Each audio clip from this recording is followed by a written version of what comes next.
கங்கா நிச்சயம் விடு பெறுவார்கள். இதுவே நான் வழங்கும் வாக்கு. இல்லை, தேவி கங்கை விடுபெற வாய்ப்பே இல்லை.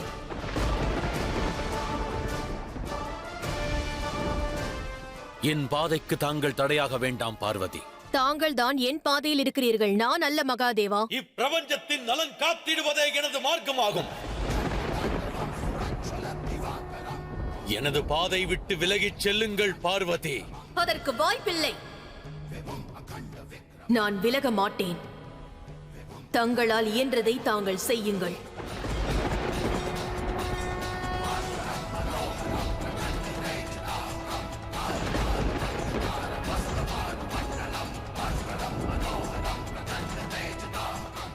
அது உச்சிதமாகட்டும். அவ்வாறெனில் இன்று இப்பிரபஞ்சம் இதுவரை எவரும் சிந்திக்காததை, எவரும் காணாததை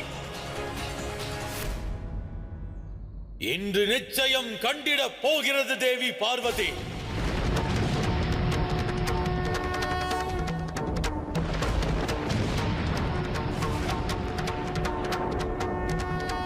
வேண்டாம் மகாதேவா.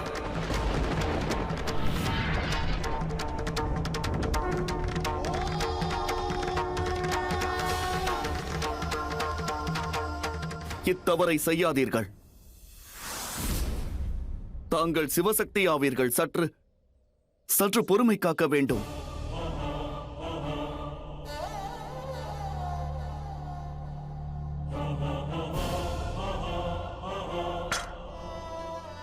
ஏன் பொறுமை காக்க வேண்டும்?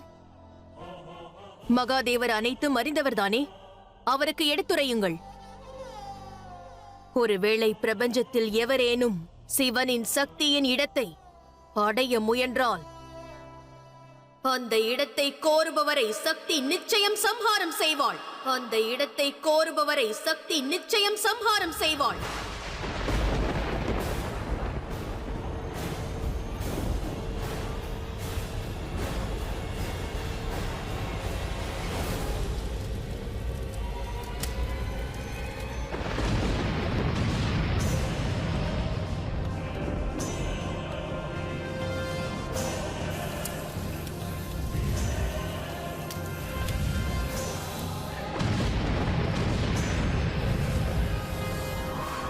அவ்வாறெனில் தங்கள் முடிவின் பலனை அனுபவித்திடுங்கள்.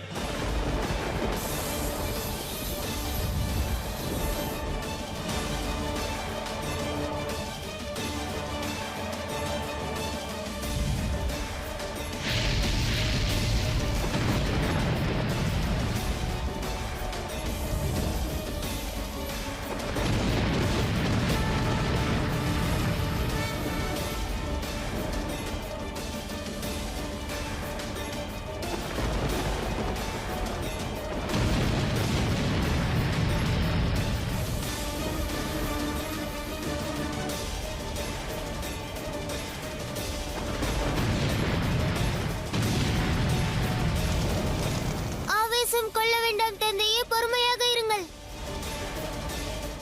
வேண்டாம் தந்தையே, அவ்வாறு செய்யாதீர்கள். சற்று பொறுமையாக இருங்கள் தந்தையே, கோபம் கொள்ளாதீர்கள். மகாதேவா, சாந்தமாக இருங்கள் மகாதேவா. தயை கூர்ந்து சாந்தமாக இருங்கள் மகாதேவா. கோபம் கொள்ளாதீர்கள் மகாதேவா.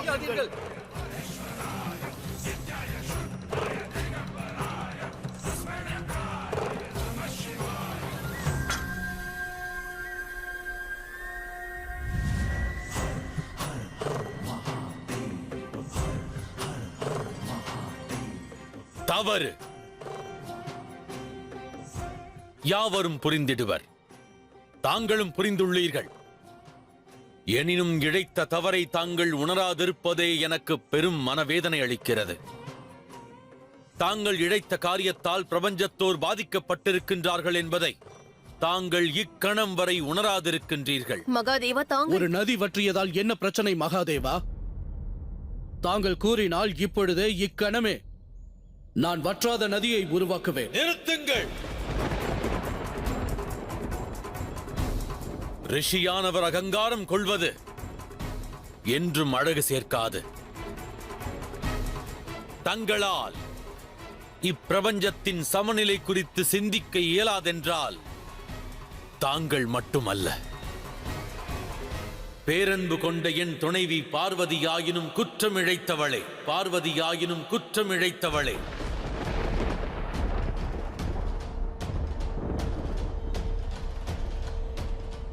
மேலும் தேவி கங்கா, தாங்கள் எண்ணுவது போல் ஓர் நீர்நிலையோ அல்லது வெறும் நதி நீர் மட்டுமல்ல. இப்புவியின் சமநிலையை காத்திட தேவி கங்காவிற்கு பெரும் பங்குண்டு.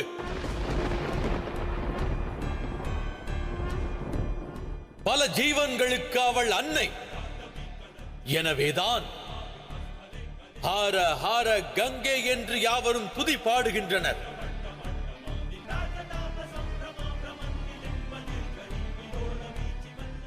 இந்த உண்மையினை ரிஷியாக இருந்து தாங்கள் உணரவில்லை, தேவி ஆதி சக்தியாக இருந்தும் புரிந்து கொள்ளவில்லை. தாங்கள் கூறியது சரிதான் மகாதேவா.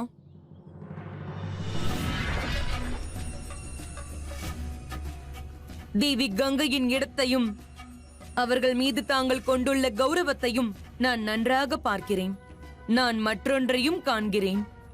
எந்த சிவன் அநியாயத்திற்கு நியாயம் வழங்குவாரோ, தனது திரிசூலத்தை கொண்டு தன் மகனையே வதம் செய்தாரோ, அவர் இன்று தன் மனைவி முன்னால் கட்டுப்பட்டுள்ளார். திரிசூலத்தை அல்ல, வார்த்தைகளை கொண்டு எடுத்துரைக்க முயல்கிறார். இத்தருணத்தில் நீ இடையூறு செய்ய வேண்டிய அவசியம் இல்லை மன்சா. சென்று விடு. நிச்சயம் செல்வேன். ஆனால் அதற்கு முன்பு ஒரு முறை மகாதேவரின் மனதில் தேவி கங்கைக்கு எந்த இடமும் இல்லை என்று கூறட்டும், செல்கிறேன்.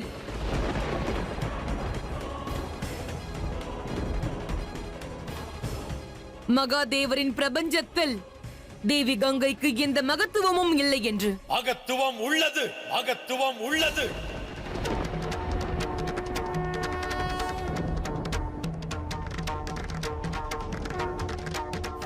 மகத்துவம் உள்ளது மன்சா.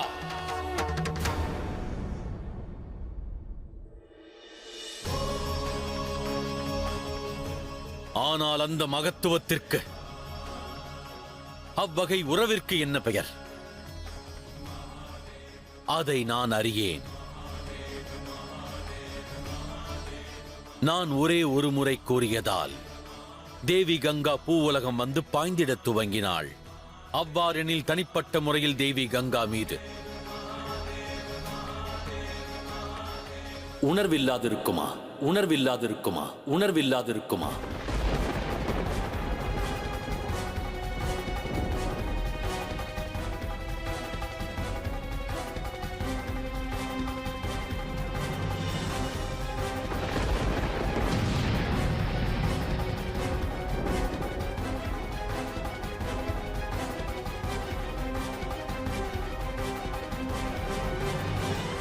மகாதேவா, இந்த உண்மையை தான் நான் கேட்க விரும்பினேன்.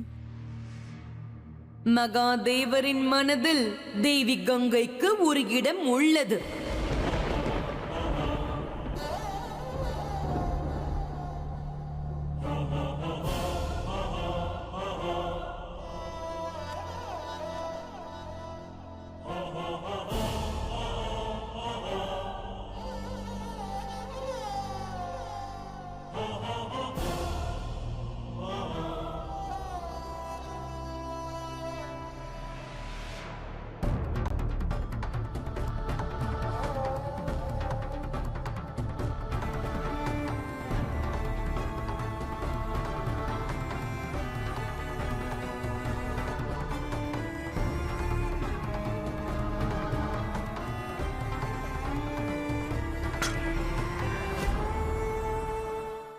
மகரிஷி ஜஹனு, தாங்கள் தவறளித்திருக்கிறீர்கள். நிச்சயம் அதற்கு தண்டனை உண்டு.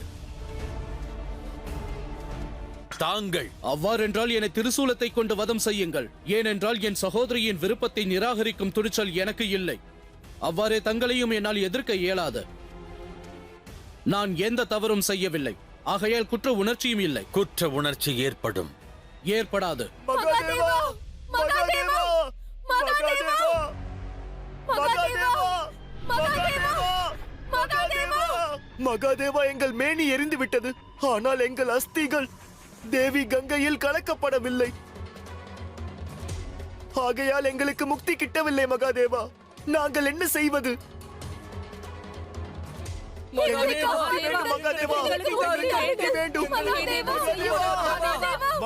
எங்களுக்கு முக்தி கொடுங்கள்.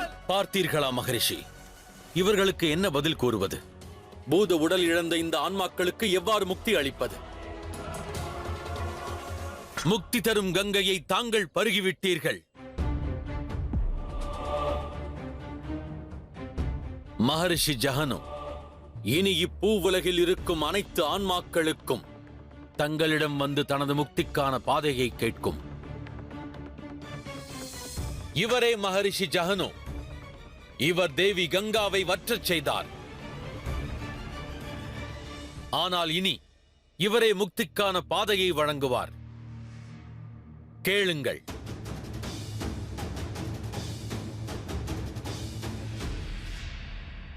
எங்கள் கங்கை தாயை தாருங்கள், எங்களுக்கு முக்தி தேவை. எங்களுக்கு முக்தி தாருங்கள். எங்கள் அஸ்தி கங்கையில் கலக்கப்பட வேண்டும்.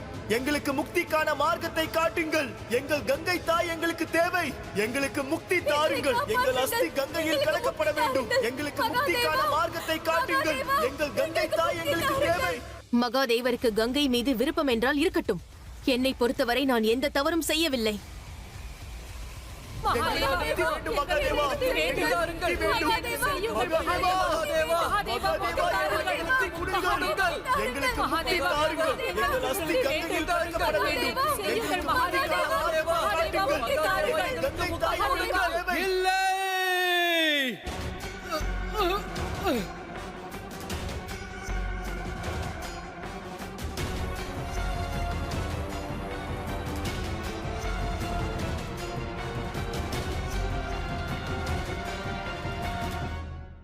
சற்று பொறுங்கள் மகாதேவா. மகாதேவா, அறியாமையில் தவறு செய்து விட்டேன். என்னை மன்னித்தருளுங்கள். இந்த வேதனையிலிருந்து என்னை காப்பாற்றுங்கள் மகாதேவா. என்னால் இந்த வேதனையை பொறுக்க இயலவில்லை. என்னை காப்பாற்றுங்கள் மகாதேவா. இந்த இன்னலிலிருந்து என்னை காப்பாற்றுங்கள். தாங்கள் ஓர் மகரிஷி. சங்கடத்திற்கான தீர்வினை கண்டறிவது தங்களின் கடமையே. நினைவிருக்கட்டும், தூய மனம் கொண்டு சிவனை அழைத்தால் சிவன் தங்களுக்கு சகாயம் புரிந்திடுவான்.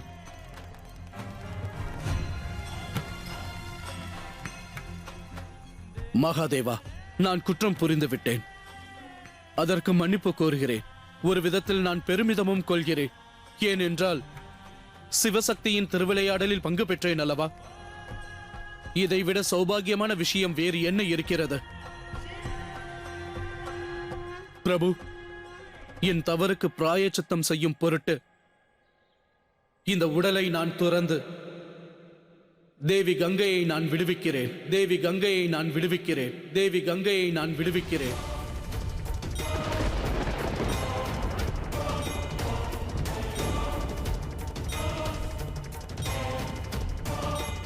இல்லை, அவ்வாறு செய்யாதீர்கள்.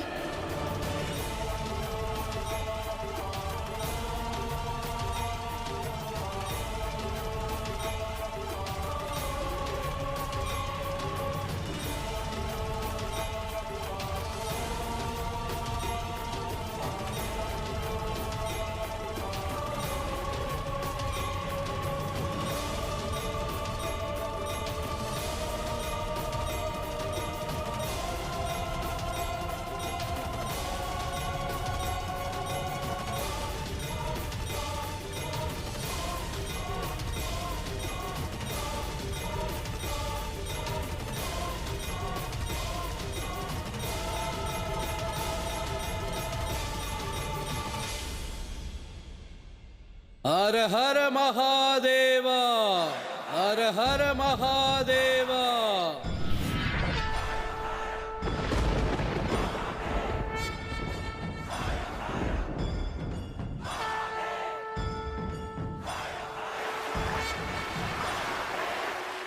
மகரிஷி,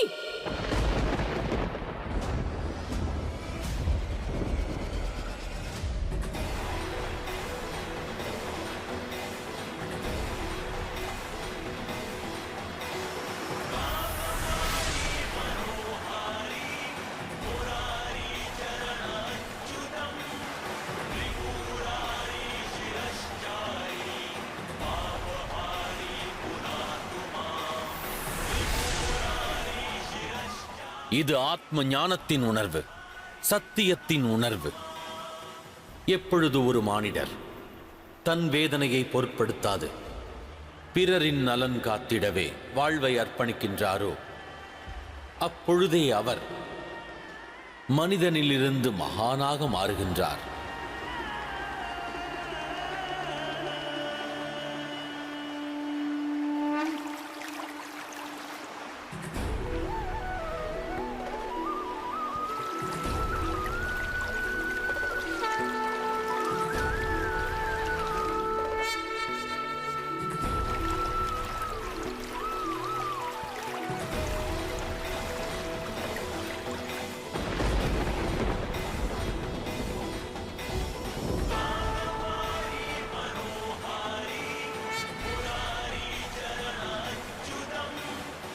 தேவி கங்கை மீண்டு வந்து விட்டார்கள்.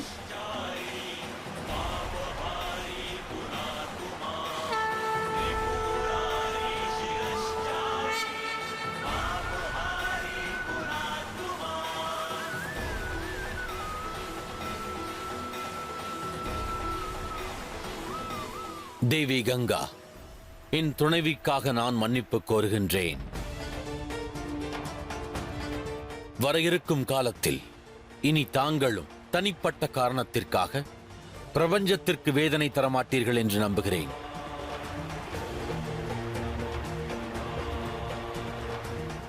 மேலும் எந்த ரிஷி ஜஹனு தங்களது அடையாளத்தை முதலில் அழித்து பிறகு தன்னையே தியாகம் செய்து தங்களை விடுதலை செய்தாரோ, அந்த ரிஷி ஜஹனுவிற்கு நான் முக்தி அளிக்கின்றேன். அந்த ரிஷி ஜஹனுவிற்கு நான் முக்தி அளிக்கின்றேன். அதோடு தாங்கள் அவர் புரிந்த தியாகத்தை என்றும் நினைவில் கொள்வீர்கள். தங்களிடம் என் வேண்டுகோள் இதுவே.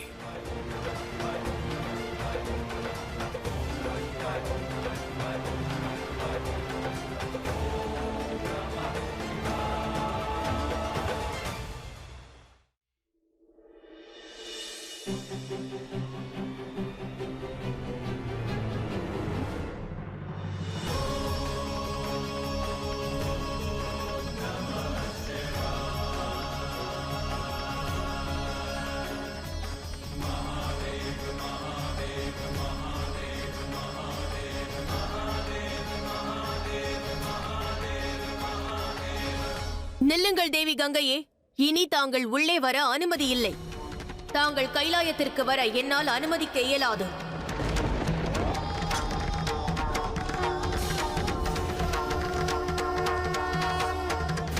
நீ என்னை தடுப்பதால் என் முயற்சியும் என் பாதையும் நிற்கப் போவதில்லை.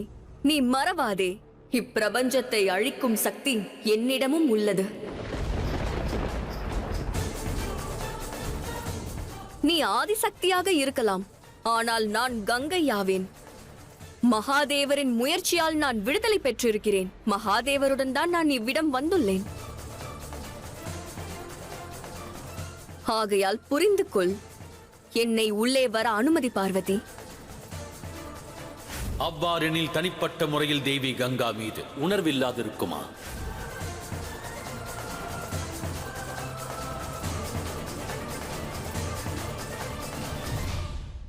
இல்லை, தாங்கள் கைலாயத்தில் இருக்கக்கூடாது. நான் இங்குதான் இருப்பேன். உன்னால் முடிந்தால் தடுத்து நிறுத்து. மகாதேவா, ஒருவேளை தேவி கங்கை கைலாயத்தில் இருந்தால் பிறகு தங்களது சக்தி கைலாயத்தை துறப்பாள். தாங்கள் இருவரும் இங்கு இருந்தாலும் இல்லாவிட்டாலும் நான் இந்த பிரபஞ்சத்தின் மகாதேவன். தனது கைலாயத்தை துறந்து இக்கணமே வெளியேறுகிறான்.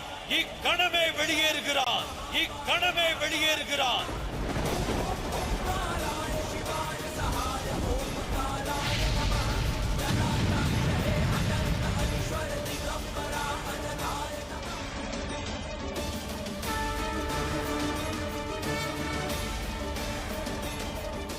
வேண்டாம் மகாதேவா, செல்லாதீர்கள். நான் கூறுவதை கேளுங்கள். செல்லாதீர்கள் மகாதேவா. தாங்கள் செல்லக்கூடாது மகாதேவா. இனி நான் இவ்விடத்தில் இருக்க மாட்டேன். இனி நான் இவ்விடத்தில் இருக்க மாட்டேன்.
திரிசூலமே வா!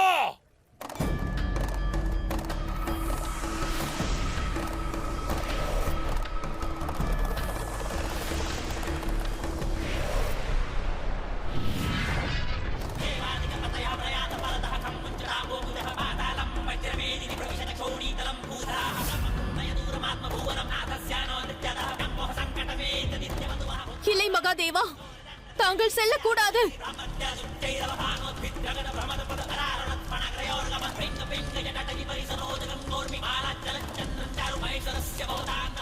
செல்லாதீர்கள் மகாதேவா, கூறுவதை கேளுங்கள்.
பிரபஞ்சத்தில் ஏன் இந்த மாற்றம்? இயற்கையின் தேவி ஆதிசக்தி தன் வன்மத்தால் விவேகத்தை இழந்து நிற்கிறார்கள். பாவநாசினி கங்கை அகங்காரத்தில் மதி இழந்து நிற்கிறார்கள். தேவர்களின் நிலையே இவ்வகையில் அமைந்தால் சாமானிய ஜீவராசிகளின் நிலை என்ன? தனித்துவ உணர்வுகளுக்கு மதிப்பு வழங்கி லோக நன்மையை இவர்கள் முற்றிலும் மறைக்கின்றார்கள் எனில் இவ்வகை தன்னலம் கொண்ட பிரபஞ்சத்தில் நான் இருக்கப் போவதில்லை.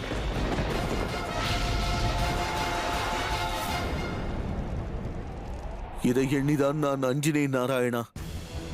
கங்கைக்கும் பார்வதிக்கும் இடையே நடக்கும் யுத்தத்தில் மகாதேவர் குரோதம் கொள்ளக்கூடாது என்று எண்ணினேன். தேவி சத்தியின் மரணத்திற்கு பிறகு நிகழ்ந்ததைப் போல் இப்பொழுதும் நிகழுமா? ஆதிசக்தியும் தேவி கங்கையும் செய்திருக்கும் இந்த தவறின் காரணமாக அண்ட சராசரமும் இப்பொழுது விளைவை அனுபவிக்கப் போகிறது.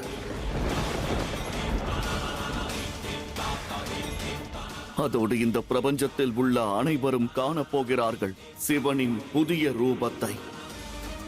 ரௌத்ர ரூபத்தை காணப்போகிறார்கள். ரௌத்ர ரூபத்தை காணப்போகிறார்கள்.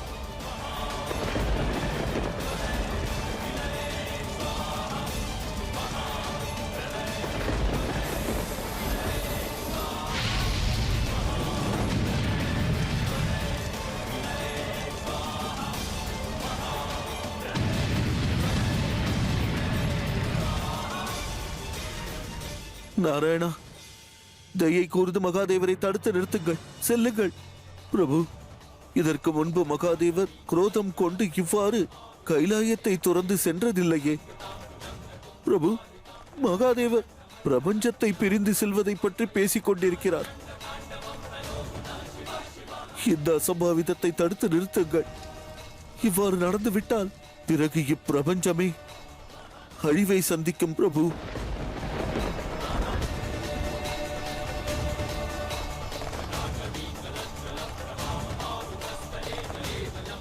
இல்லை மகாதேவா, தங்களது சக்திக்கு இவ்வாறு தண்டனை அளித்து தாங்கள் செல்ல இயலாது. செல்லாதீர்கள்.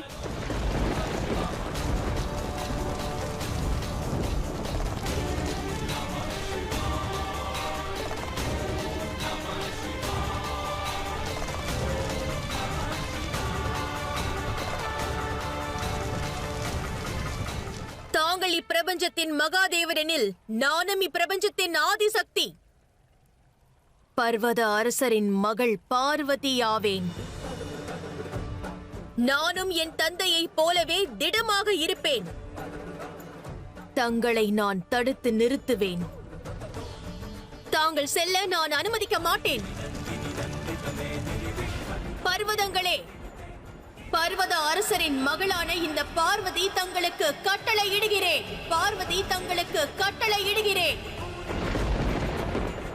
மகாதேவரை தடுத்து நிறுத்துங்கள்.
சிவனானவனுக்கு சவால் விடுக்க வேண்டாம்.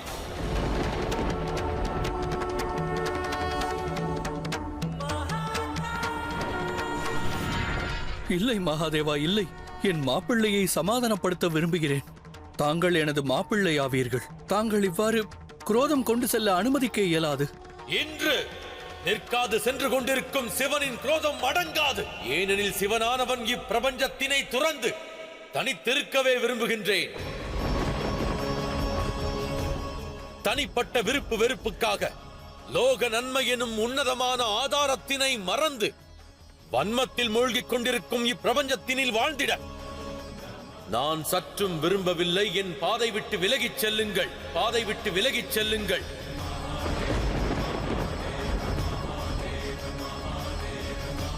உடனே என் பாதை விட்டு விலகுங்கள்.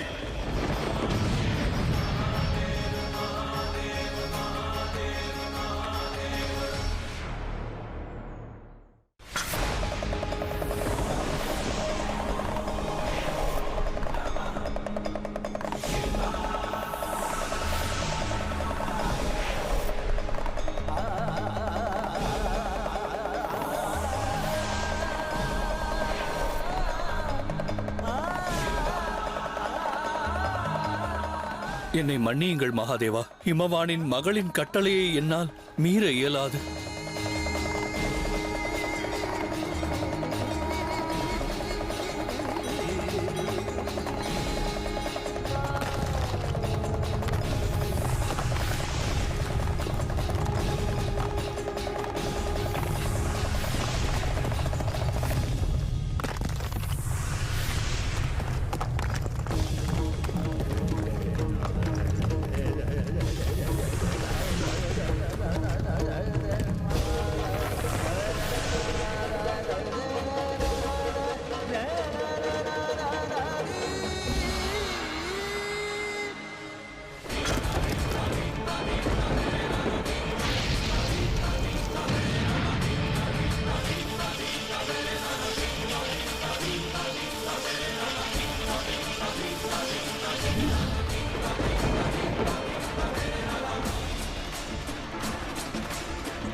நாராயணா, மகாதேவர் நிற்காமல் சென்று கொண்டே இருக்கிறார்.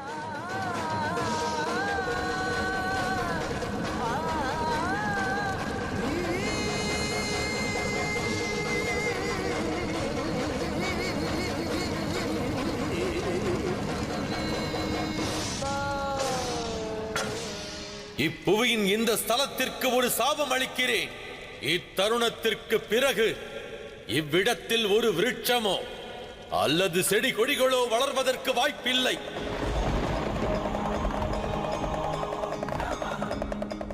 இந்த ஸ்தலத்தில் நிலங்கள் யாவும் ஏதும் விளைந்திடாத பரந்த வறண்ட பூமியாகவே அமைந்திடும். வறண்ட பூமியாகவே அமைந்திடும்.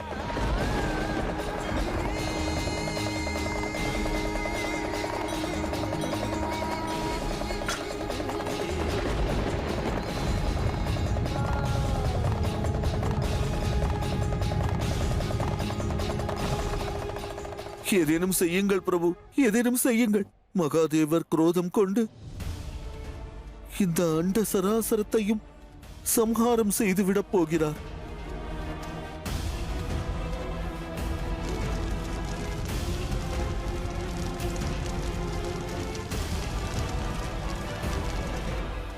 கங்கை நீரே, மகாதேவர் முன்னிலையில் சென்று அவரை தடுத்து நிறுத்து, தடுத்து நிறுத்து, தடுத்து நிறுத்து.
எந்த பலத்தாலும் மகாதேவரை தடுக்க இயலவில்லை. தேவி,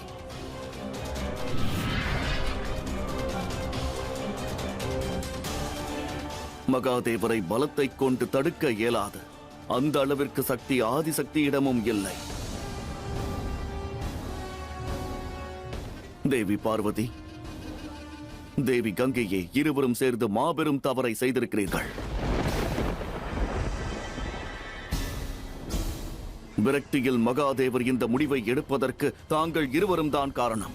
நாராயணா, மாபெரும் தவறை செய்த பிறகு அவரை தடுக்க முயல்கிறீர்களே, இவ்வாறு நடக்க வாய்ப்புள்ளது என்று அத்தவறை செய்யும் போது தாங்கள் எண்ணவில்லையா? மன்னியுங்கள் நாராயணா.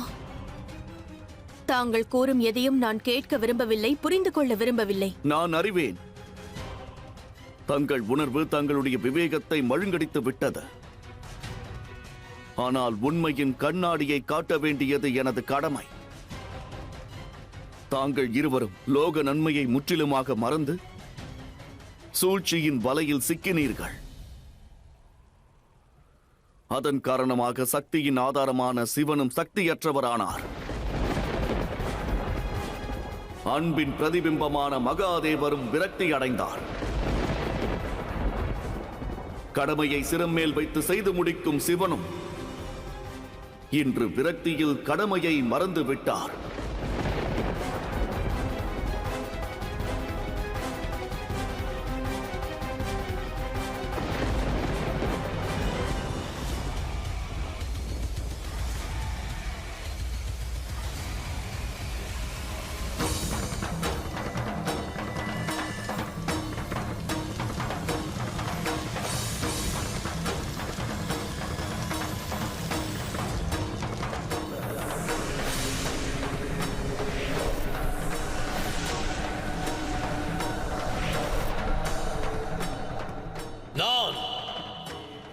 சிவனாக என் கடமையாற்றி களைத்து விட்டேன். இனி தன்னை இப்பிரபஞ்சத்தில் உள்ள அனைத்து பொறுப்பிலிருந்தும், கடமையிலிருந்தும், வந்த பாசங்களிலிருந்தும் நிரந்தரமாக விடுவித்துக் கொள்ளப் போகிறேன். விடுவித்துக் கொள்ளப் போகிறேன். விடுவித்துக் கொள்ளப் போகிறேன்.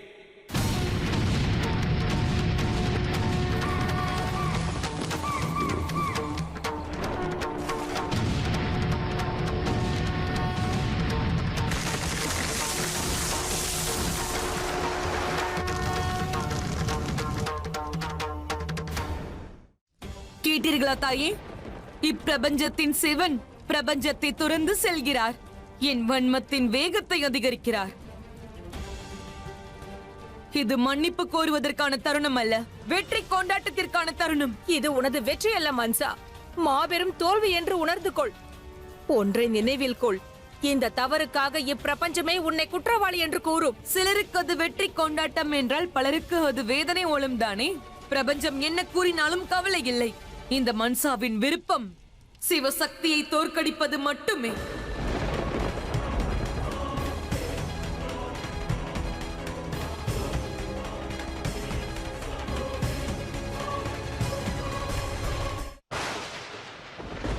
நாராயணா, தேவி ஆதிசக்தி மற்றும் கங்கையே, இனி இப்பிரபஞ்சத்தின் நலன் காத்திடுவது தங்களின் கடமையே. ஏனென்றால் இனி இந்த சிவன் தன்னை இப்பிரபஞ்சத்தின் சேவையில் இருந்து விடுவித்துக் கொள்கிறார். விடுவித்துக் கொள்கிறார்.